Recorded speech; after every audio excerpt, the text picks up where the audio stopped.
গাত্র হরিদ্রা বা গায়ে হলুদ ভারতীয় বিয়ের এক গুরুত্বপূর্ণ রীতি। বর বা কনে তো বটেই, বাড়ি শুদ্ধ সবাই মিলে হইচই করে হলুদ মাখামাখি করেন। সে এক দারুণ আনন্দের অনুষ্ঠান। তবে গায়ে হলুদের এই রীতির কিন্তু একাধিক তাৎপর্য রয়েছে। বরপক্ষ এবং কনে পক্ষের বাড়ির বিবাহিত নারীরা এই অনুষ্ঠান করে থাকেন নতুন বর বা কনের জন্য। মূলত কাঁচা হলুদ ব্যবহার করা হয় এই অনুষ্ঠানে। বরের গায়ে ছোঁয়ানো হলুদ দিয়ে আরম্ভ হয় কনের বাড়ির গায়ে হলুদের অনুষ্ঠান। সঙ্গে থাকে নানা উপহার। কোনো কোনো ক্ষেত্রে আবার বর বা কনের একসঙ্গে গায়ে হলুদের রীতিও রয়েছে। চলুন বন্ধুরা, আজকের ভিডিওতে আমরা জেনে নেব গায়ে হলুদে ছেলের বাড়ি এবং মেয়ের বাড়ি উভয় পক্ষ থেকে কি কি জিনিসপত্র লাগে, আর এই গায়ে হলুদ কেন করা এত গুরুত্বপূর্ণ। তো আর দেরি না করে ভিডিওটা শুরু করা যাক। আশা করি ভিডিওটা আপনাদের জন্য খুবই হেল্পফুল হবে। হিন্দু পুজো পাঠ এবং রীতি রেওয়াজের বিভিন্ন আপডেট পেতে আমার চ্যানেলটি সাবস্ক্রাইব করে শেষ পর্যন্ত সাথে থাকবেন। প্রথমেই ছেলেকে হলুদ ছোঁয়াবেন মা। মায়ের হলুদ ছোঁয়ানো হয়ে গেলে সেই হলুদ কনের বাড়িতে পাঠানো হবে, অর্থাৎ ছেলের গায়ে ছোঁয়ানো হলুদ কনের বাড়িতে পাঠাতে হবে কাঁসার বাটিতে করে কাঁচা হলুদ বাটা। এরপরে একে একে বাড়ির সমস্ত এওরা বরকে এবং নিদবরকে হলুদ মাখাবেন। গায়ে হলুদের নিয়ম আমরা একে একে দেখে নেব, তবে তার আগে জেনে নিন কি কি জিনিসপত্র লাগবে। কাঁচা হলুদ বাটা, কাঁসার বাটি, সর্ষের তেল, মাছ, একটা গোটা মাছ লাগবে, পান, সুপারি, বরণ ডালা, ছেলের নতুন ধুতি, মালা, ঘুমসি, গামছা। এছাড়াও নিদ বরের জন্য এগুলি লাগবে।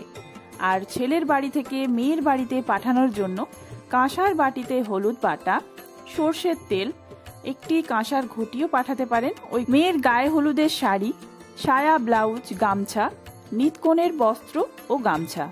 এছাড়া মালা, ঘুমসি লাগবে দুটো করে কনে এবং নিতকনে উভয়ের, এক হাঁড়ি দই, এক হাঁড়ি মিষ্টি, এছাড়াও তত্ত্বের নানা রকম শুকনো মিষ্টি ও প্রণামীর নানাবিধ তত্ত্ব, যে যার নিজের সামর্থ্য অনুযায়ী। গায়ে হলুদ যেহেতু একটি নির্দিষ্ট শুভ সময়ের মধ্যে হয়, তাই সেই সময়ের মধ্যে মেয়ের বাড়িতে হলুদ পাঠিয়ে দেওয়ার চেষ্টা করবেন। আর মেয়ের বাড়িতে হলুদ বেরিয়ে গেলেই তারপরে ছেলের বাড়ির নানান নিয়মকানুন শুরু হবে। যেহেতু আগেই মায়ের হলুদ ছোঁয়ানো হয়ে গিয়েছিল, এবার বাড়ির 5 জন এও স্ত্রী একসাথে 5 জনে মিলে বরকে হলুদ ছোঁয়াবেন। ছেলেকে শিলনোড়ার উপর দাঁড় করিয়ে বরণ করতে হবে।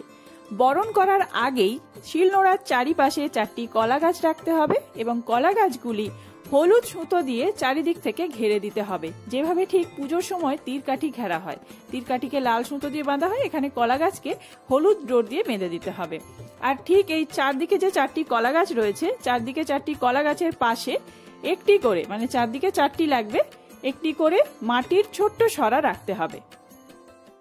বরণ করা হয়ে গেলে এই 5 জন এও স্ত্রী 3 পাক অথবা 5 পাক ঘুরবেন ছেলের চারিদিকে, শঙ্খধ্বনি এবং উলুধ্বনির সাথে বরণ ডালা হাতে নিয়ে। কাদামাটির তালের ওপর যে একটি করে কলা গাছ বসানো ছিল, ওই কাদামাটির ওপর 1 টাকার কয়েন, মানে 16 আনা দিতে হবে। আর দেখুন, যে হলুদ ডোরটা ছিল, ওই হলুদ ডোরটা খুলে নিয়ে ছেলের হাতে ভালোভাবে পুরো সুতোটাই বেঁধে দিতে হবে। এরপরে চারদিকে যে 4টি মাটির সরা রয়েছে, ওগুলি গোড়ালি দিয়ে ভেঙে ছেলেকে মুখে বলতে হবে, আই বুড়ো নাম ঘোচালাম। এরপরে হলুদ মাখার পর্ব শেষ। নিজেদের মধ্যে হলুদ মাখামাখি হওয়ার পর চলে যাওয়া হয়েছিল নদীতে। নদীতে স্নান করার জন্য যাওয়া হয়, এবং আপনাদের বাড়ির কাছাকাছি যদি এরকম নদী না থাকে, আপনারা পুকুরে যেতে পারেন। প্রতিষ্ঠিত পুকুরে স্নান করা যায়। এছাড়া যদি নদী বা পুকুর কোনো কিছুই না থাকে, 1 কলসি নদীর জল এনে তা 3 বার ধরে মাথায় ঢেলে তারপরে বাথরুমে স্নান করে নিতে পারেন।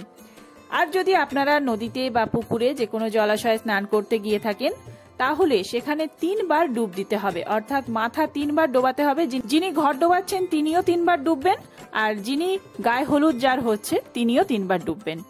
ছেলে বা মেয়ে যেই স্নান করুক না কেন, তারপরে তার আর মুখের ঘোমটা খুললে চলবে না। মাথায় চাপা দিয়েই গোটা রাস্তা আসতে হবে বাড়ি পর্যন্ত। আর এখানেই বরণ হবে। ভারতীয় সংস্কৃতি অনুসারে হলুদ আশীর্বাদের প্রতীক। মনে করা হয় শুভ ও ইতিবাচক হলুদের সংস্পর্শে নেতিবাচক শক্তি দূর হয়, বর কনেকে কুদৃষ্টি থেকে রক্ষা করে ও ইতিবাচক শক্তির সঞ্চার হয়। পাত্র পাত্রীর দীর্ঘ ও স্বাস্থ্যকর দাম্পত্য জীবনের উদ্দেশ্যে এই আশীর্বাদ, কারণ হলুদ যে শুভ ও মঙ্গলদায়ক। এছাড়াও বিয়ের দিন বর ও কনে উপোস করে থাকেন শরীর জুড়ে ক্লান্তি, মনের মধ্যে উদ্বেগ, হলুদের স্নিগ্ধতা এগুলি কমিয়ে মনকে শান্ত ও শুদ্ধ করে তোলে। নদীর ঘাটে বরণ হয়ে যাওয়ার পর সাবধানে বাড়ি ফিরে আসতে হবে। আজকের ভিডিওটা এই পর্যন্তই। ভিডিওটা ভালো লাগলে অনেক অনেক বেশি শেয়ার করবেন বন্ধুদের মধ্যে। আর যদি এরকম ভিডিও আরো দেখতে চান তাহলে চ্যানেলটি সাবস্ক্রাইব করে সাথে থাকবেন। ধন্যবাদ। ভিডিওটি কেমন লাগলো কমেন্ট করে জানাবেন।